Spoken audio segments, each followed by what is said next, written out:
போட்டு எல்லாரையும் அடிச்சு பழக்கொடனே ஃபேக்ட்ரியில் வந்தவொடனே முதல்ல தலை அடி தான் அடிச்சு விட்டவனே அடிச்சு விட்டீங்க அதான் ஒரு பியூட்டிக்கு நம்மளுக்கு சண்டை நான் ரொம்ப பிடிக்கின்ற மாதிரி போட கட்டு மந்தியா அப்படின்னு கைட்டு விட்டேன்.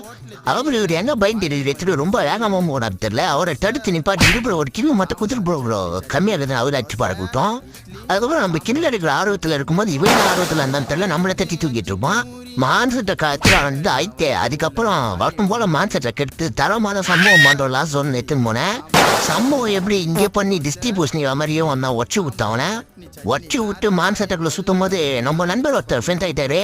சரி எவனோ ஃப்ரெண்ட் ஆகிட்டான் அவனை அடிக்குவானா லாஸ்ட் ஒன்ல வெயிட் பண்ணி நம்ம ஹீல் பேட்டில் பண்ணுவோம். நம்ம கிட்ட பவர் மெட்டீரியல்ன்ற மாதிரி சுற்றி வந்தோம்.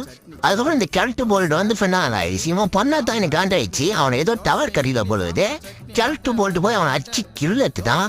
என் நண்பனை கொண்டவன் ரொம்ப ஒரு மற்ற நாள் போட்டு ஐத்து தள்ளி இருந்தேன். உடா கூட மண்டை மேலே போட்டு எப்படியோ முடிச்சு விட்டவனே.